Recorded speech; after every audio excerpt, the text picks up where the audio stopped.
Centre से ली है, जुलाई में ली थी ऑनलाइन। मैंने तब किसी को नहीं बताया था क्योंकि मेरी फैमिली में ऐसी चीज़ों में भरोसा नहीं करता कोई भी। मैं नामदान सेंटर पे गई तो नहीं थी, लेकिन रोज़ उनके कॉल आते थे कि आप एक बार आओ, आप एक बार आओ। वीडियो कॉल भी करते थे और कि आपको देखना है, ऐसा वैसा, मतलब वो अजीब तरीके से बात करते थे। और कई बार मना करने के बाद भी वो आज तक कॉल करते हैं कि आप एक बार आओ, आपका फॉर्म वगैरह लेके जाओ। मैंने मना कर दिया, मैं कॉल रिसीव नहीं करती हूँ उनके। जहाँ तक संभव हो मैं हर नियम की पालना करती हूँ जो गुरुजी ने बता रखे हैं, बट कभी कभार फैमिली की वजह से मजबूरन आन उपासना करनी पड़ जाती है।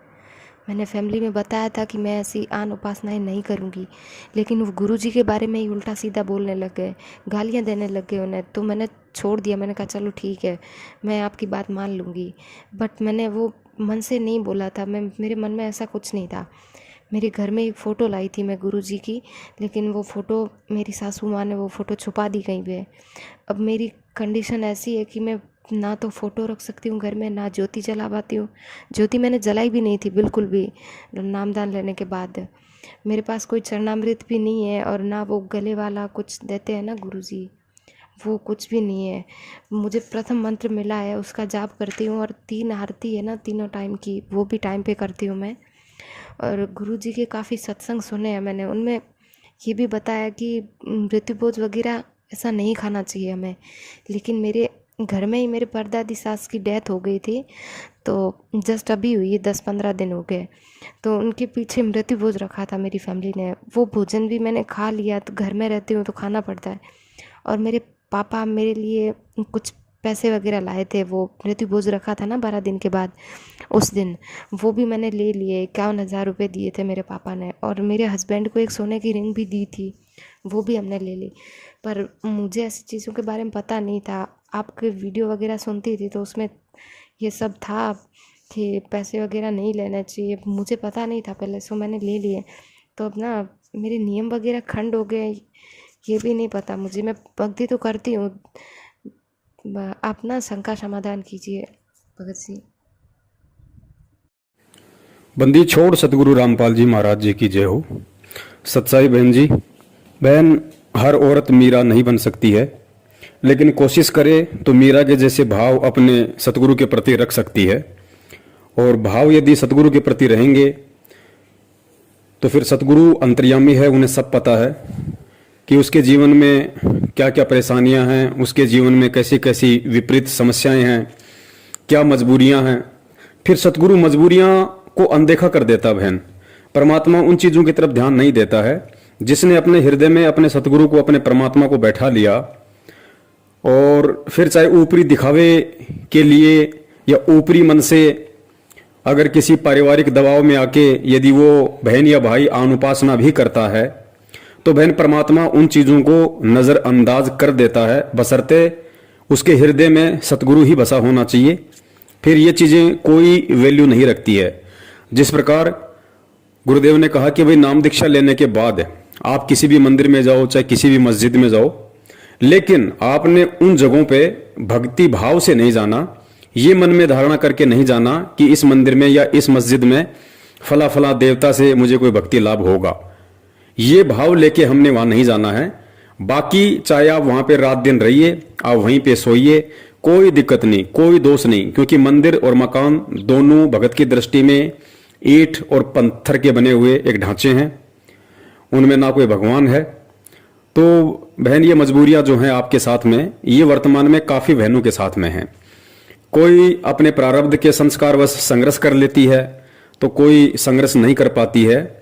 लेकिन सतगुरु अंतर्यामी है, सतगुरु अंदर के भाव देखता है। और परमेश्वर कहते हैं कि भाव तगड़े तो कुछ नहीं बिगड़े।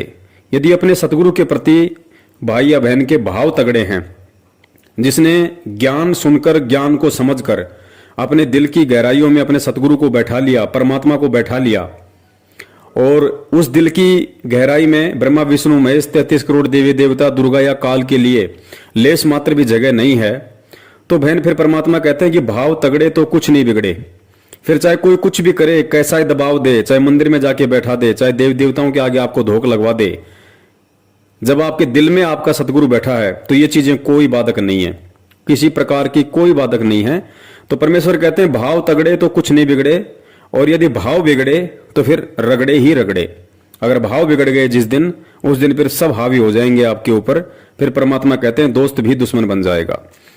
तो बहन, परमात्मा अंतर्यामी है, उनको सारी स्थिति का पता है कि कौन तो जानबूझ के ये सब नाटक कर रहा है और कौन अनजाने में या फिर किसी मजबूरी में या फिर किसी दबाव में आकर इस तरह की जो है ये हरकतें कर रहा है।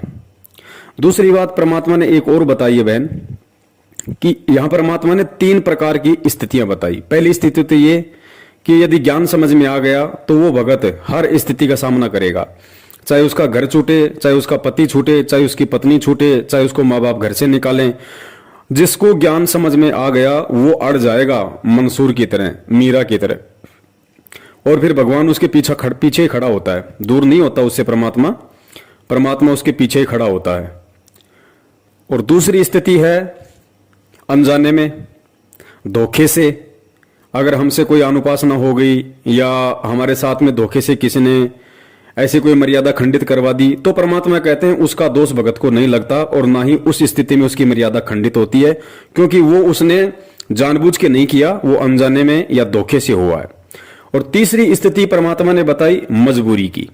मजबूरी यानी भगत को ज्ञान भी है, उसको पता भी है कि अगर ये नियम परमात्मा का तोड़ूंगा तो इस नियम की ये सजा है और मैं परमात्मा से दूर हो जाऊंगा, परमेश्वर अपना पंजा मेरे शीश से उठा लेगा। ऐसी स्थिति में सब कुछ पता होने के बाद भी यदि वो दबाव में आके, मजबूरी में आके यदि वो परमात्मा का नियम खंड करता है, तो ऐसी स्थिति में गुरुदेव ने बताया कि जहां उसकी मौत होनी होगी वहां परमात्मा उसकी एक टांग तोड़ के रख देगा। जहां उसके संस्कारवश उसकी मौत लिखी होगी वहां परमात्मा इतना लाभ दे देगा, इतना बचाव कर देगा कि खाली उसका हाथ या पैर ही टूट के रह जाएगा।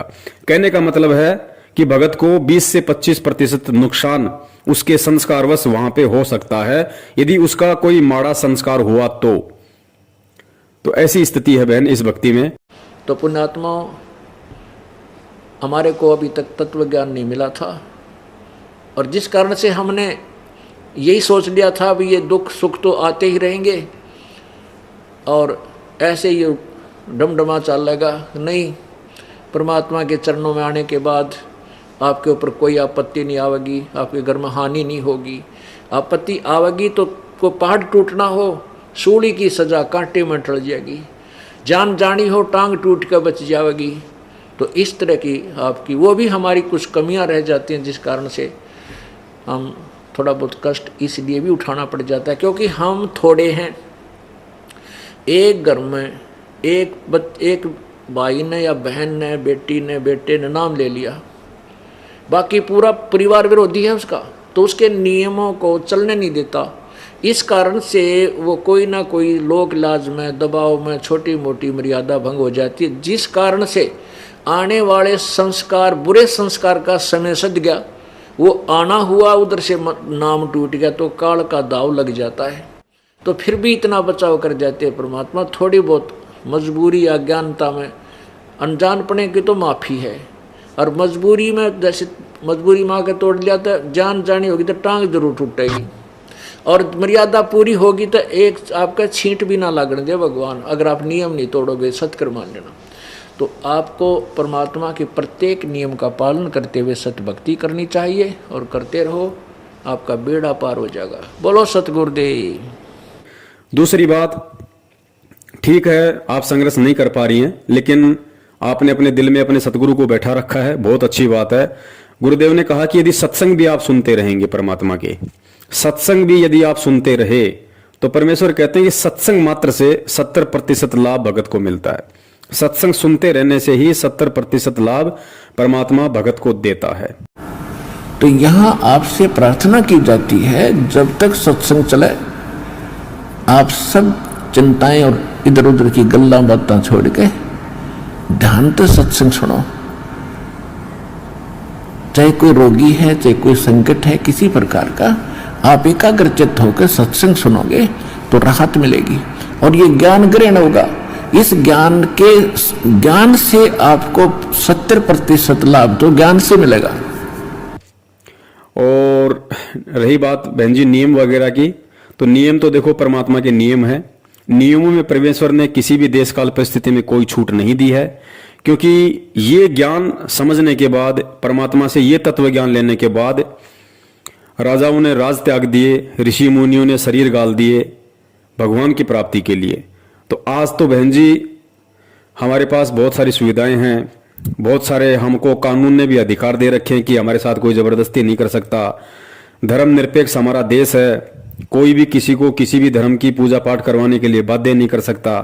और ऐसी स्थिति में भी और सतगुरु से तत्व ज्ञान लेने के बाद भी यदि हम थोड़ा बहुत भी संघर्ष इस भक्ति मार्ग पे नहीं करते हैं या नहीं करने की कोशिश करते हैं, तो फिर बहन समझी तो जाएगी कमजोरी कि उस जीव आत्मा की ये कमजोरी है, और फिर उसी अनुसार देखो उसको परमात्मा लाभ देगा।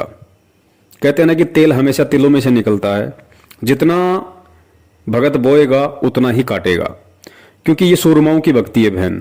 परमात्मा ने बताया कि यदि समझ में आ गया तो फिर मंसूर बनना पड़ेगा, समाज के आगे, परिवार के आगे, रिश्तेदार के आगे, सामाजिक, आर्थिक या किसी भी प्रकार की परिस्थितियों के आगे।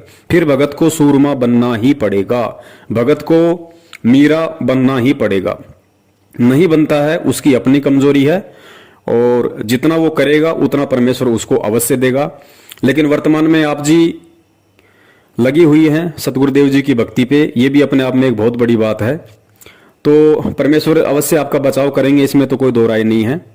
और आप जी भाव बनाए रखिए, श्रद्धा बनाए रखिए, ये भाव और श्रद्धा का ही खेल है। परमेश्वर दया करें उनके आने तक, यदि आप इस तरीके से भी भक्ति भाव में लगी रहेंगी, क्योंकि आने वाले समय में तो परमेश्वर दया करेंगे। जो लोग आज खुद आपका विरोध कर रहे हैं उनको भी अपनी गलतियों का एहसास होगा, वो भी परमेश्वर की भक्ति में लगेंगे। लेकिन ये कुछ जो संघर्ष का समय है ये केवल वर्तमान समय का है। तो कुछ आत्माएं संघर्ष कर लेती हैं, कुछ आत्माएं पीछे हट जाती है, लेकिन दिल में सतगुरु को बसाए रखो, बस इतना भी काफी है परमेश्वर के इशार जेल से आने तक, और वो समय परमात्मा ने पूरी पृथ्वी पे लाने तक। जब तक हम इस तरीके से भी यदि परमात्मा के पीछे लगे रहेंगे तो भी परमेश्वर हमारे जीवन में आने वाले जो संकट हैं, परेशानियां हैं, काफी हद तक परमात्मा उनका निवारण करता रहेगा। तो इस तरीके से भी यदि आप अपनी आरती वगैरह करती रहेंगी और सत्संग वगैरह सुनती रहेंगी तो भी परमात्मा बहुत बड़ी राहत आप जी को प्रदान करता रहेगा। यानी जो आपके भाग्य में जो संस्कार था परमात्मा उसमें भी काफी फेरबदल करेंगे। जो संकट आपके जीवन में आने हैं परमात्मा उनमें आपको 50% तक राहत देगा, अगर इस तरीके से अपने दिल में सतगुरु को बसा के भी यदि आप उनकी भक्ति में लगी रहोगी तो। सत साहिब जय हो बंदी छोड़ के। बोलो सतगुरुदेव की जय हो।